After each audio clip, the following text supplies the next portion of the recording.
സ്നേഹം, ദിവ്യസ്നേഹം, സ്നേഹം, ദിവ്യസ്നേഹം.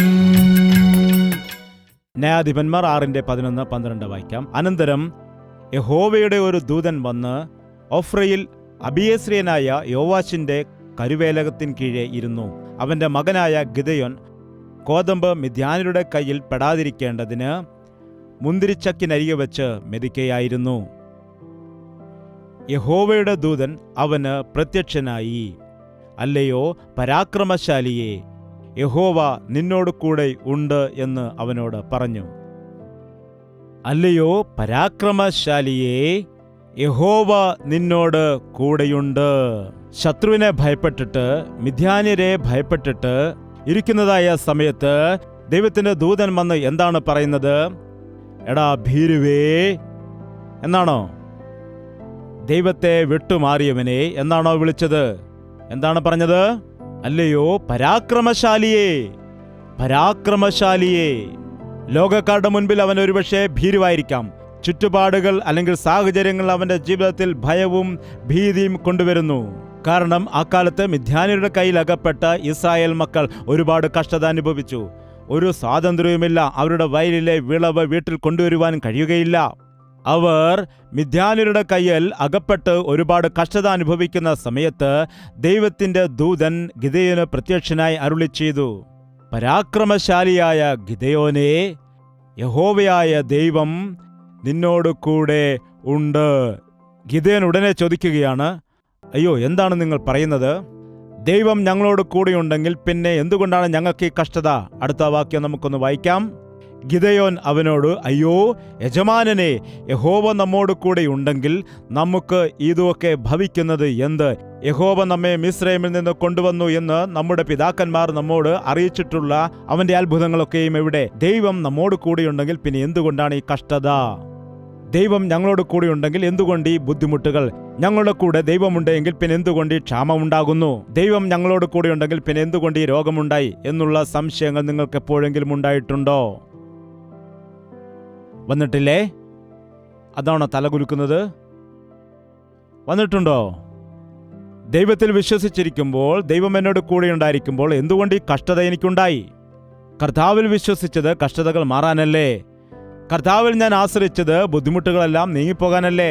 ആ കർത്താവിൽ ആശ്രയിച്ചുകൊണ്ട് അവനിൽ വിശ്വസിച്ച് ജീവിക്കുമ്പോൾ ഞങ്ങൾക്ക് എന്തുകൊണ്ടാണ് ഈ കഷ്ടതയും ഈ പരിഹാസവും നിന്ദയും ബുദ്ധിമുട്ടുകളും ഒക്കെ ഉണ്ടാകുന്നത്? യഥാർത്ഥമായിട്ടും കർത്താവ് ഞങ്ങളോട് കൂടെയുണ്ടോ, അതോ ഞങ്ങളെ ഉപേക്ഷിച്ചു കളഞ്ഞ എന്നുള്ളതായ സംശയം ഓരോരോ സന്ദർഭത്തിൽ നമ്മുടെ ജീവിതത്തിൽ ഉണ്ടാകുന്നതാണ്. ഒരു കാര്യം മാത്രം നാം മറക്കരുത്, ദൈവം നമ്മോട് കൂടെയുണ്ടെങ്കിൽ നമുക്ക് എന്തും ചെയ്യുവാൻ കഴിയും. എന്നാൽ ദൈവം നമ്മോട് കൂടെയില്ലെങ്കിൽ നമുക്കൊന്നും തന്നെ ചെയ്യുവാൻ കഴിയില്ല. നിനക്കെത്ര വിദ്യാഭ്യാസം ഉണ്ടായാലും, എത്ര കഴിവുണ്ടായാലും, എത്ര സമ്പത്തുണ്ടായാലും, എത്ര ബലമുണ്ടായാലും, നിനക്കെന്തെല്ലാം കഴിവുകളുണ്ടെങ്കിലും ദൈവത്തിന്റെ സാന്നിധ്യം നിന്നോട് കൂടെയില്ലെങ്കിൽ നീ ചെയ്യുന്നതെല്ലാം സീറോയാണ്. ദൈവം നമ്മോട് കൂടെയുണ്ടെങ്കിൽ നമുക്കൊന്നുമില്ലായെങ്കിലും കുഴപ്പമില്ല. നമ്മുടെ കഴിവില്ലായ്മയെപ്പോലും അവൻ ഉപയോഗിക്കുവാനിടയാകും. അവൻ നമ്മോട് കൂടെ ഇരിക്കുമ്പോൾ നമുക്ക് അത്ഭുത കാര്യങ്ങൾ ചെയ്യുവാൻ കഴിയും. പല പ്രാവശ്യവും നമ്മുടെ ജീവിതത്തിൽ നാം നമ്മെ തന്നെ നോക്കുന്നത് കൊണ്ട്, അഹങ്കരിക്കുന്നത് കൊണ്ട്, ഒരുപക്ഷെ അഹങ്കരിച്ചുകൊണ്ട് നാം വീണുപോകാനിടയാകും, അല്ലെങ്കിൽ നിരാശപ്പെട്ട് തകരുവാനുമിടയാകും. എന്തുകൊണ്ടെന്നാൽ നമ്മുടെ ജീവിതത്തിലെ സാഹചര്യങ്ങൾ മാറി മറിഞ്ഞുകൊണ്ടേയിരിക്കും. ഒരു ദിവസം നല്ലതായിരിക്കും, അടുത്ത ദിവസം മോശമായിരിക്കും. ശമ്പളം, എനിക്കൊന്നും പേടിപ്പാനില്ല. ഒരു 30-31 തീയതിക്ക് ആകുമ്പോൾ ഒരു കഴിവുമില്ലല്ലോ കർത്താവേ. എന്താണ്? നമ്മുടെ സ്ഥിതി അനുസരിച്ചുകൊണ്ട് നമുക്കെല്ലാം ഉണ്ടായിരിക്കുമ്പോൾ ഹല്ലേലൂയ സ്തുതിയൊക്കെ നമുക്ക് പാടും. എന്നാൽ നമ്മുടെ ജീവിതത്തിൽ കഷ്ടത ഉണ്ടാകുമ്പോൾ കർത്താവ് എന്താണ് ഇങ്ങനെ ഉണ്ടാകുമെന്ന് പറഞ്ഞ് ദുഃഖിക്കും, നിരാശപ്പെട്ടും. കാരണം നമ്മുടെ ജീവിതം അപ്പ് ആൻഡ് ഡൗൺ ആയിരിക്കും. നമ്മുടെ അവസ്ഥകൾ അനുസരിച്ചുകൊണ്ട് നമ്മുടെ ജീവിതത്തിൽ ഉയർച്ചയും താഴ്ചയും ഉണ്ടാകും. അതുകൊണ്ട് ഇവയിൽ നാം ആശ്രയിച്ച് നിന്നാൽ നമ്മുടെ ജീവിതത്തിൽ സമാധാനം കിട്ടില്ല. നമ്മുടെ ജീവിതത്തിൽ നമുക്ക് സ്ഥിരതയോടെ മുൻപോട്ട് പോകണമെങ്കിൽ ദൈവത്തിന്റെ സാന്നിധ്യം നമ്മുടെ കൂടെ ഉണ്ടായിരിക്കണം. അവൻ നമ്മോട് പറഞ്ഞതാ, ലോകാവസാനം വരെയും ഞാൻ നിങ്ങളോട് കൂടെയുണ്ട്. ആ കർത്താവില് വിശ്വസിക്കുന്നവർക്ക്, ആ കർത്താവിൽ പൂർണ്ണമായി ആശ്രയിക്കുന്നവർക്ക് അവന്റെ സാന്നിധ്യവും സമാധാനവും ഉണ്ടായിരിക്കും. അവനെ അനുസരിക്കുന്നവർക്ക്, അവന്റെ ഹിതം ചെയ്യുന്നവർക്ക്, അവൻ പറഞ്ഞ കാര്യം പറഞ്ഞതുപോലെ ചെയ്യുന്നവർക്ക് എപ്പോഴും അവന്റെ സാന്നിധ്യം അവരുടെ കൂടെ ഉണ്ടായിരിക്കും. ഇവിടെ ഇസ്രായേൽ ജനം എപ്പോഴും ദൈവത്തോട് പിറുപിറുക്കുകയാണ്. നമുക്കറിയാം, ഇസ്രായേലിനെ ദൈവം ഒരുപാട് സ്നേഹിക്കാനിടയായി. അവരെ ഒരു പ്രത്യേക ജനമായിട്ട് ദൈവം വേർതിരിച്ചെടുത്തു. അവർക്ക് ദൈവം ശ്രേഷ്ഠമായ ഒരു പദവി കൊടുത്തു. അന്യദേശക്കാരെ ഇവരിൽ കൂടി കർത്താവിലേക്ക് കൊണ്ടുവരുവാൻ വേണ്ടി ദൈവം ആഗ്രഹിച്ചപ്പോൾ ഇവരെന്താണ് ചെയ്ത്? അവരുമായിട്ട് ഇടകലർന്ന് ജീവിച്ച് അവരിലെ ആളുകളെ വിവാഹം കഴിച്ച് അവരുടെ കാര്യങ്ങളെല്ലാം ചെയ്ത് അവരുടെ സമ്പ്രദായങ്ങൾ ചെയ്ത് ദൈവത്തെ കോപിപ്പിച്ചു.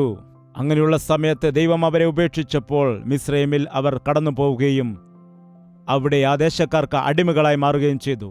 പിന്നീട് നാം നോക്കുമ്പോൾ മനസ്സിലാക്കാൻ കഴിയും, ദൈവത്തെ മറന്നു പോകുമ്പോൾ അവർ ശത്രുവിന്റെ കയ്യിൽ ഏൽപ്പിക്കപ്പെടുന്നു. ഇവിടെ നോക്കുമ്പോൾ മിദ്യാന്യരുടെ കയ്യിൽ അവർ ഏൽപ്പിക്കപ്പെട്ടവരായിട്ട് അടിമകളായിരിക്കുന്നതായിട്ട് കാണാൻ കഴിയും. അവരുടെ കൈകളിൽ അകപ്പെട്ട് കഷ്ടത അനുഭവിച്ചു കൊണ്ടിരിക്കുമ്പോൾ, കഷ്ടതയുടെയും ബുദ്ധിമുട്ടിന്റെയും രോഗത്തിന്റെയും നടുവില് അവർക്ക് ഒന്നും ചെയ്യുവാൻ കഴിയാത്തതായ സമയത്ത് അവർ ദൈവത്തോട് നിലവിളിക്കുവാൻ ഇടയായി. ദൈവം അവരുടെ ഇടയിൽ നിന്ന് ഒരുവനെ എഴുന്നേൽപ്പിച്ച് അവരെ വിടുവിക്കുന്നതിന് വേണ്ടി ഉപയോഗിച്ചു. അവന്റെ പേരെന്താണ്? ഗിദെയോൻ. അവൻ വീരശൂര പരാക്രമിയല്ലായിരുന്നു, ബലിഷ്ഠമായ ശരീരം ഉള്ള വ്യക്തിയല്ലായിരുന്നു, അവൻ ധൈര്യവാനല്ലായിരുന്നു.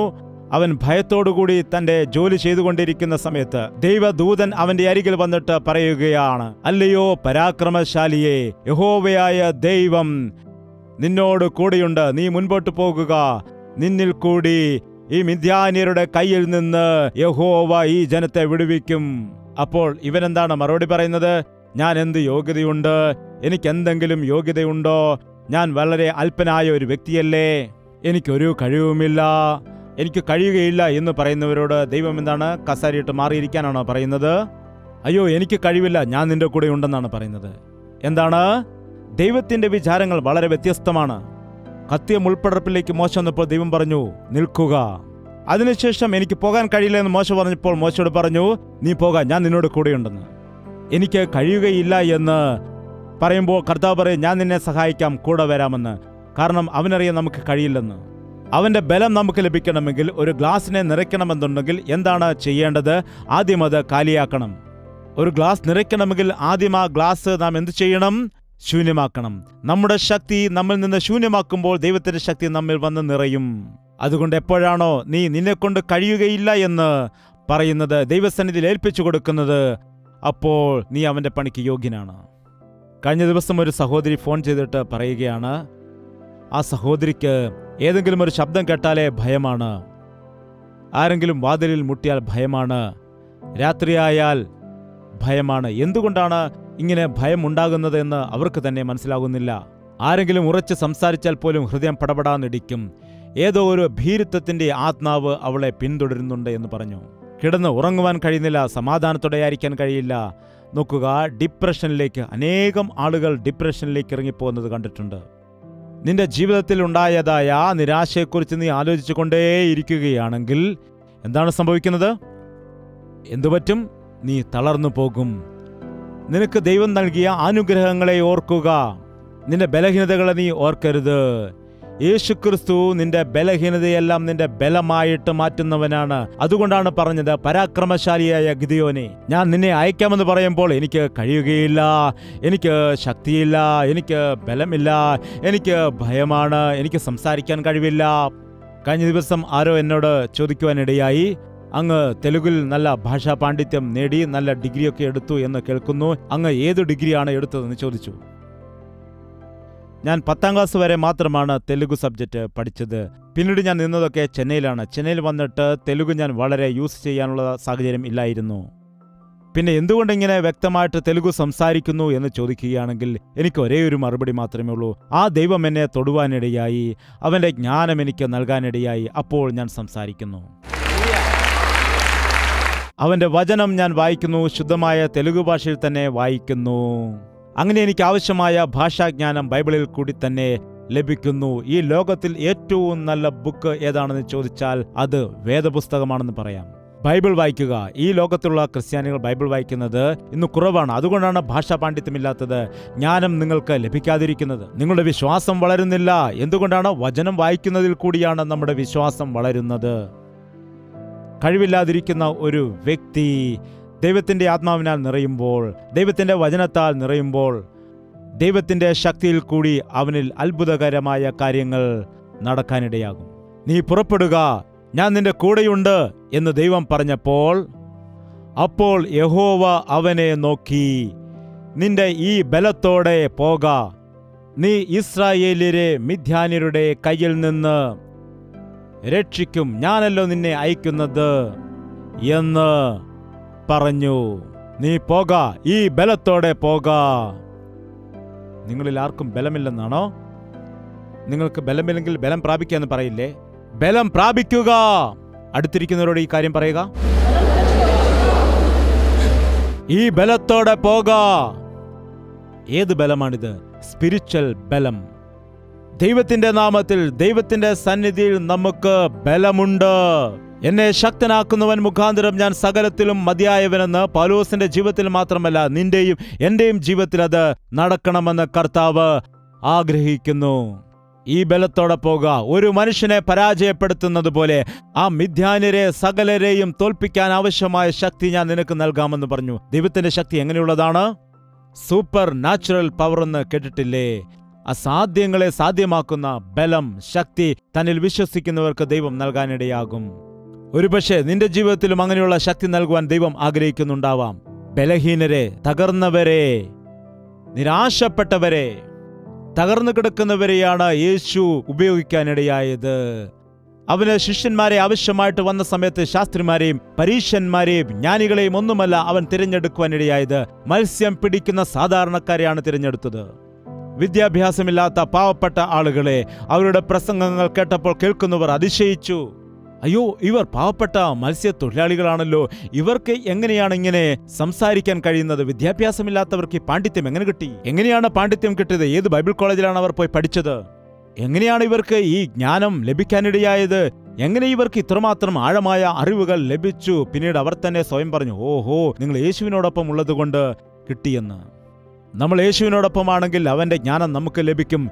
നമ്മൾ യേശുവിനോടൊപ്പമാണെങ്കിൽ അവന്റെ ബലം നമുക്ക് ലഭിക്കാനിടയാകും. യേശുക്രിസ്തു അധികാരമുള്ളവനായതുകൊണ്ട് അവൻ കടലിനെയും കാറ്റിനെയും ശാസിച്ചു. ഇന്ന് യേശുവിൽ വിശ്വസിക്കുന്നവർക്കും ദൈവം ആ അധികാരത്തെ നൽകിയിട്ടുണ്ട്. എന്നാൽ യേശുക്രിസ്തു നൽകിയിരിക്കുന്ന അധികാരത്തെ നാം ഉപയോഗിക്കുന്നില്ല. പിശാചിനെ കണ്ട് ഭയന്ന് വിറയ്ക്കുന്നു. നീ ഭയപ്പെട്ടാൽ പിശാച് നിന്നെ പിന്തുടരും. നീ എതിർക്കുകയാണെങ്കിൽ പിശാച് നിന്നെ വിട്ട് ഓടിപ്പോകും. ഇത് കർത്താവ് പറഞ്ഞ വാക്കാണ്. ഗിദെയോനെ, ഞാൻ നിന്റെ കൂടെയുണ്ട്. നീ ഇനിയും ഭീരുവായ വ്യക്തിയല്ല. ഇപ്പോൾ നീ നേരത്തെ പോലെ കഴിവില്ലാത്ത വ്യക്തിയല്ല. ഇന്നു മുതൽ ഞാൻ നിന്നോട് കൂടെയുണ്ട്. നീ പുറപ്പെട്ടു പോക. നീ ശക്തിയോട് പോക. ഞാൻ നിന്റെ കൂടെയുണ്ട്. ഒരു മനുഷ്യനെ പരാജയപ്പെടുത്തുന്നത് പോലെ നീ മിദ്യാന്യരെ സകലരെയും പരാജയപ്പെടുത്തുമെന്ന് പറഞ്ഞു. നമ്മൾ സങ്കല്പിക്കുന്നതിനും അപ്പുറമുള്ളതായ വൻ കാര്യങ്ങൾ നമ്മിൽ കൂടി ചെയ്യുവാൻ വേണ്ടി കർത്താവ് ആഗ്രഹിക്കുന്നു. ദൈവം നോക്കുന്നത് നിങ്ങളുടെ കഴിവിനെയല്ല, ദൈവം നോക്കുന്നത് നിങ്ങളുടെ സമർപ്പണത്തെയാണ്. നിന്റെ ശക്തിക്ക് വേണ്ടിയോ ബലത്തിനു വേണ്ടിയോ അല്ല ദൈവം കാക്കുന്നത്. ദൈവം കാത്തിരിക്കുന്നത് നിന്റെ സമർപ്പണത്തിന് വേണ്ടിയാണ്. നീ സമർപ്പിക്കുന്ന വ്യക്തിയാണെങ്കിൽ നിന്നിൽ കൂടി കർത്താവ് വൻ കാര്യങ്ങൾ ചെയ്യാനിടയാകും. കർത്താവ് നിങ്ങളുടെ കൂടെയുണ്ടോ? യേശു നിങ്ങളുടെ കൂടെയുണ്ടോ? യേശുവിന്റെ മാർഗത്തിൽ നിങ്ങൾ നടക്കുന്നുണ്ടോ എന്നത് അതാത് സമയങ്ങളിൽ നാം നമ്മെ തന്നെ പരിശോധിക്കേണ്ടതാണ്. ആ ജയജീവിതം നിനക്ക് അനുഭവിക്കുവാൻ കഴിയുന്നുണ്ടോ? അനുദിനവും കർത്താവ് നൽകുന്ന ജയത്തെ പ്രാപിച്ചെടുത്തുകൊണ്ട് ഈ ലോകത്തിൽ കർത്താവിന്റെ സാക്ഷികളായിട്ട് ജീവിക്കാൻ നിനക്ക് കഴിയുന്നുണ്ടോ എന്ന് ഒരു നിമിഷം ആലോചിച്ച് നോക്കുക. വായ് തുറന്നുകൊണ്ട് കർത്താവിന്റെ സന്നിധിയിൽ ഒരു നിമിഷം നിങ്ങളൊന്ന് പ്രാർത്ഥിക്കുക. യേശുവേ, നിന്റെ പൈതലാക്കി നീ എന്നെ മാറ്റണമേ.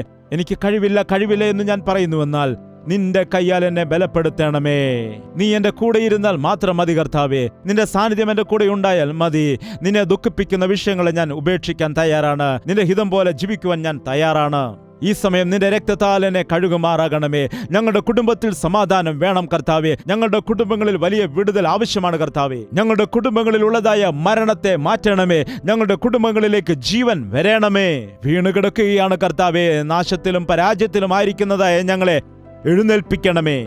എത്രയോ ആളുകൾ നിരാശയാൽ ഭാരത്താൽ വീണു കിടക്കുന്നു. അവരെയെല്ലാം നിന്റെ കൃപയാൽ ശക്തിയാൽ എഴുന്നേൽപ്പിക്കുവാനുള്ള കൃപ ഞങ്ങൾക്കെല്ലാവർക്കും നൽകണമേ. അന്ന് പത്രോസിനോടും യോഹന്നാനോടും നിന്റെ സാന്നിധ്യം ഉണ്ടായിരുന്നതായ സമയത്ത് നീ അവരെ ബലപ്പെടുത്തുവാനിടയായി. അത്ഭുത കാര്യങ്ങൾ ചെയ്യുവാൻ സഹായിച്ചു. അനേകം രോഗികൾക്ക് സൗഖ്യമാക്കാൻ കൃപ കൊടുത്തു. ആ ദൈവം തന്നെയാണല്ലോ ഞങ്ങളുടെ ദൈവവും. നീ എന്നും നിത്യനായിരിക്കുന്ന ദൈവമാണല്ലോ. നിന്റെ കൃപയാൽ ഈ ദിവസം ഞങ്ങളുടെ ജീവിതത്തിൽ വൻ കാര്യങ്ങൾ ചെയ്യുവാൻ സഹായിക്കണമേ. ആരൊക്കെയാണോ ഈ പ്രാർത്ഥനയിൽ നിരാശയോടെ ആയിരിക്കുന്നത്, എന്റെ ജീവിതത്തിലെ ഒരു പ്രതീക്ഷയ്ക്കും വകയില്ല എന്ന് പറഞ്ഞ് നിരാശപ്പെടുന്നത്, എന്റെ ജീവിതം തകർന്നു പോയിരിക്കുന്നു, മുൻപോട്ട് പോകുവാൻ കഴിയില്ല എന്ന് ഭാരപ്പെടുന്നതായ വ്യക്തികൾക്ക് നീ കൊടുത്ത വാഗ്ദത്തം, പരാക്രമശാലിയായ ഗിദെയോനെ, എഴുന്നേൽക്കുക, ഈ ബലത്തോടെ പോക. ഈ ദിവസം ആ വാഗ്ദത്തം ഇവർ വിശ്വസിച്ചുകൊണ്ട് ഞാൻ കർത്താവിന് വേണ്ടി നിൽക്കും, ഞാൻ എഴുന്നേൽക്കും എന്ന തീരുമാനത്തോടു കൂടി ഇവിടെ നിന്ന് കടന്നു പോകാൻ സഹായിക്കണമേ. ആരൊക്കെയാണോ അങ്ങനെയുള്ള തീരുമാനമെടുത്തുകൊണ്ട് അവരായിരിക്കുന്ന ഇടങ്ങളിൽ എഴുന്നേറ്റ് നിന്ന് കർത്താവേ നിന്റെ കരം എന്നെ പിടിക്കണമെന്ന് പ്രാർത്ഥിക്കുന്നത്, നിന്റെ കരത്താൽ നീ എന്നെ താങ്ങണമേ, നിന്റെ ബലത്താൽ നീ എന്നെ നിറയ്ക്കുമാറാകണമേ, നിന്റെ ഒരു ആയുധമായി എന്നെ ഉപയോഗിക്കണമേ എന്ന് കർത്താവെ പ്രാർത്ഥിക്കുന്ന വ്യക്തികളെ, ദൈവത്തിന്റെ സന്നിധിയിൽ സമർപ്പണത്തോടുകൂടി നിൽക്കുന്നതായ വ്യക്തികളെ കർത്താവെ നിന്റെ കൃപയാൽ നിന്റെ ശക്തിയാൽ ഈ നിമിഷം നിറയ്ക്കുമാറാകണമേ. അവരുടെ ജീവിതത്തിൽ വൻ കാര്യങ്ങൾ ചെയ്യാൻ ആവശ്യമായ കൃപയും ബലവും നീ പകരുമാറാകണമേ. അവരുടെ ജീവിതത്തിൽ പരാജയം കൊണ്ടുവരുന്ന ശത്രുവിന്റെ തന്ത്രങ്ങളെ നസ്രേന യേശുവിന്റെ നാമത്തിൽ ശാസിക്കുകയാണ്. അവരുടെ കുടുംബങ്ങളിൽ അത്ഭുതങ്ങൾ ചെയ്യണമേ. പിശാചിന് ഞങ്ങളുടെ മേൽ ഒരു അധികാരവുമില്ല. യേശുവാണ് ഞങ്ങളുടെ കൂടെയുള്ളത്. ഞങ്ങൾ നിന്നിലേക്ക് സമർപ്പണത്തോടെ ആയിരിക്കുന്നു. നിന്റെ കൃപ ഞങ്ങളുടെ മേൽ നീ പകരുമാറാകണമേ. നിന്റെ സംരക്ഷണം ഞങ്ങൾക്ക് നീ നൽകണമേ. നിന്റെ അനുഗ്രഹത്താൽ നിന്റെ മക്കളെ നിറയ്ക്കുമാറാകണമേ. ഈ സമയത്ത് ഈ പ്രാർത്ഥനയിൽ കൂടി വന്നിരിക്കുന്നതായ ഒരു വ്യക്തി പോലും നഷ്ടപ്പെട്ടു പോകുവാൻ ഇടയാകാതെ ദൈവത്തിന്റെ വൻ കാര്യങ്ങൾ അവരുടെ ജീവിതത്തിൽ നടക്കുവാൻ തക്കവണ്ണം ദൈവത്തിന്റെ മഹാകൃപയാൽ നിറയ്ക്കണമേ. മഹത്വകരമായ വൻ കാര്യങ്ങൾ അവരുടെ ജീവിതത്തിൽ ചെയ്യുമാറാകണമെന്ന് നിന്റെ നിത്യ സാന്നിധ്യത്താലും പരിശുദ്ധാത്മാവിന്റെ ശക്തിയാലും ഞങ്ങളെ അയക്കുമാറാകണമെന്ന് യേശു ക്രിസ്തുവിന്റെ നാമത്തിൽ അപേക്ഷിക്കുന്നു പിതാവേ.